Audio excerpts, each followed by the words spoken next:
O Gilmar Mendes deu mais um chilique.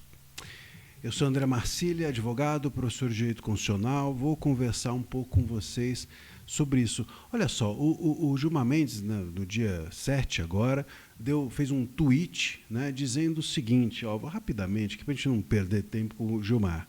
Mas ele diz assim: no dia da independência é oportuno reiterar que a verdadeira liberdade não nasce dos ataques às instituições, mas do seu fortalecimento. Não há no Brasil ditadura da toga, muito menos ministros agindo como tiranos. Ele escreve mais um monte de coisas, mas vamos parar aqui.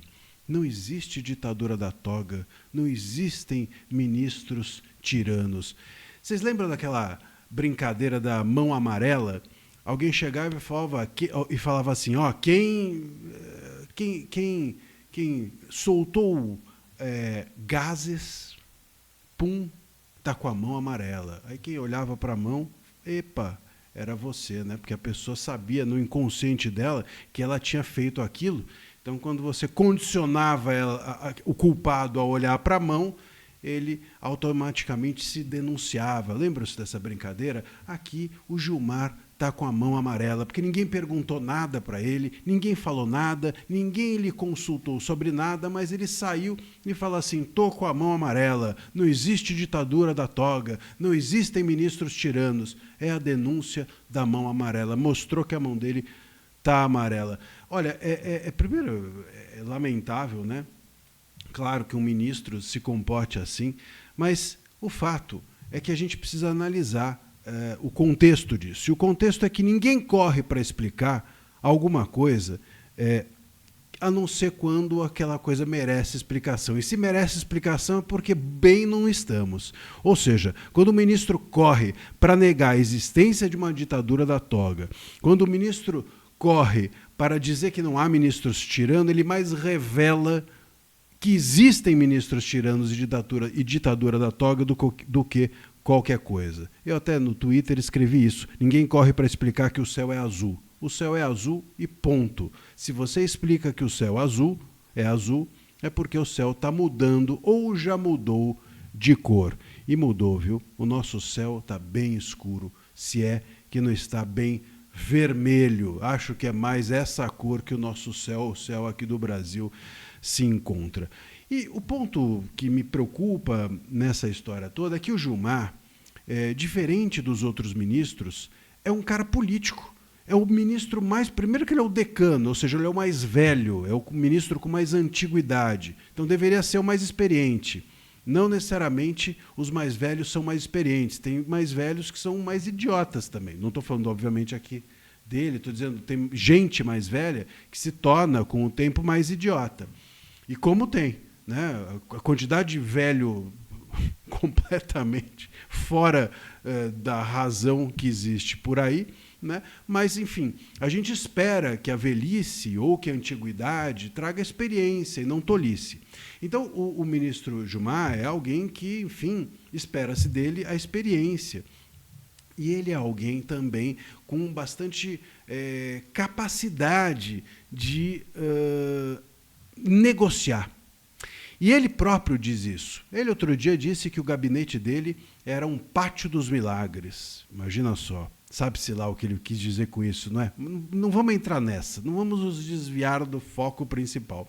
Ele disse que era um pátio dos milagres porque todo mundo passava por ali, ele ouvia todo mundo e todo mundo era ouvido. Bom, se ele tem essa característica e faz um tweet ideológico como esse, então a gente pode desembarcar da possibilidade que o ministro Gilmar seja alguém capaz de influenciar os demais ministros a ou voltarem para a casinha, para dentro da lâmpada, ou oferecerem a cabeça, entre aspas, aqui do ministro Moraes, para a gente dar uma sequência de pacificação nesse país. Espera-se que ou o STF volte para dentro da Constituição, de onde ele jamais deveria ter saído, ou que o STF entregue o Moraes e fale assim, ó, não dá com o Moraes aqui, porque o Moraes está totalmente fora da casinha da razoabilidade. Se o ministro Gilmar, que é o mais experiente, como eu disse, e que é aquele com mais capacidade de avaliar e negociar e ouvir, ser ouvido, se ele é essa pessoa e faz um discurso como esse, absurdo aqui, Não há nada, o Brasil está uma maravilha. Enfim, se ele está negando que o céu é azul, se esse é o ministro capaz de negociar, o STF está fechado para negociações e não vai entregar ninguém nem nada. E quando eu digo entregar a cabeça, ou entregar... Entendam bem, eu quero dizer com isso que o STF poderia bater nas costas do Moraes e falar assim, Moraes, não dá mais, vai para uma embaixada aí, sai do STF, vai para uma embaixada. Ou se candidata, sei lá, sai daqui, porque aqui não dá mais. Você passou da razoabilidade de um ministro isento, de um ministro distante, você não tem mais condições. Depois da Vaza-Toga 1, Vaza-Toga 2, Vaza-Toga 3, quantas mais Vaza-Togas não virão? Como é que ele fica lá dentro? Como é que ele segue assim? Né? Então, é isso que seria o oferecer o Moraes, né? Oferecer ou permitir que o impeachment no Senado fosse adiante, porque a gente sabe que o impeachment no Senado não vai adiante, muito em razão do STF ficar ali trancando de todas as formas e até mesmo, sabe-se lá, com que tipo de pressão não exerce sobre os senadores, para não ir adiante, sobretudo sobre o Alcolumbre, que se porta de forma servil em relação aos ministros do STF. Bom, se não vão oferecer o Moraes, se não vão voltar para dentro da casinha, da lâmpada, e se o ministro Gilmar, que era o que poderia trançar e costurar tudo isso, está levantando bandeira e subindo em palanque, a gente pode concluir que o STF não vai resolver o problema Moraes sozinho. E se ele não vai resolver, sobra o Senado.